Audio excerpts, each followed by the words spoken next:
Alors, dans un pays, Israël, où les écarts de richesse ont tendance à se creuser selon l'OCDE, eh bien, une association tente d'y remédier. Remédier, par exemple, aux carences des pouvoirs publics dans le domaine social. Il s'agit de l'Asova, que l'on pourrait comparer au Resto du Cœur en France. C'est un reportage de Maël Benoliel. Ils viennent tous les jours, pour certains depuis des années. Des retraités pour la plupart, mais pas seulement. Il y a aussi des chômeurs, des SDF, des travailleurs pauvres ou encore des demandeurs d'asile. Je suis à la rue, je dois survivre. Sans travail, sans rien, c'est dur, c'est très dur même. Je viens ici pour manger, je n'ai pas le choix. Heureusement qu'il y a des endroits comme celui-ci. Comme Youssef, 400 personnes démunies affluent ici tous les jours pour bénéficier d'un repas chaud. Bienvenue au centre l'Asova de Tel Aviv, sorte de resto du cœur version israélienne. Au menu aujourd'hui de la soupe, du pain, de la salade, du riz et des escalopes viennoises.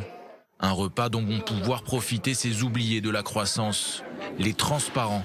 C'est ainsi qu'on les appelle en Israël, car leur sort ne mobilise ni le gouvernement israélien ni l'opinion publique. Dans une société capitaliste, il y a toujours des très très riches et des très très pauvres. Et ces derniers ont besoin d'aide. Il n'y a que la société civile pour le faire. Tout le monde est le bienvenu. Nous ne posons aucune question, nous n'avons pas de critères. Il suffit juste de venir et de manger. Fondée en 1985 par Gilad Arish et sa femme Sharona, l'Asova compte aujourd'hui 37 institutions à travers tout le pays. Des centres d'hébergement pour sans-abri, des maisons d'accueil pour enfants issus de familles défavorisées et 3 restaurants comme celui-ci qui distribuent plus de 2000 repas chauds par jour, le tout financé par des dons privés. Parfois, il n'y a pas assez pour les resservir. Et ça, c'est dur. Si en fin de service, on voit qu'il y a du rab, alors on le sert. Par exemple, là, quelqu'un voulait encore du riz, mais tant que nous ne sommes pas en fin de service et que nous ne savons pas ce qu'il reste, nous ne pouvons pas lui en redonner. Si Israël n'a jamais été aussi prospère, la Startup Nation fait pourtant piètre figure en matière d'égalité sociale d'après l'OCDE, avec notamment un coût de la vie très élevé et de plus en plus de travailleurs pauvres. C'est un endroit qui compte, pas seulement pour moi, mais pour beaucoup de personnes. J'en connais beaucoup qui viennent aussi depuis des années. Au début, ils avaient honte de venir, mais pas moi.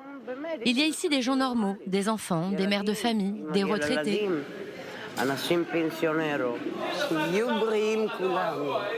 Je souhaite que tout le monde ici soit en bonne santé et que Dieu bénisse cet endroit parce qu'il n'y a qu'ici où on se fait vraiment du souci pour nous.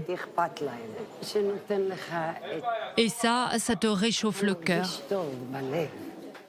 D'après une étude menée par l'Institut Adva, Israël détient le taux de pauvreté le plus élevé des pays occidentaux, avec plus de 1,8 million d'Israéliens vivant sous le seuil de pauvreté, soit environ un quart de la population totale.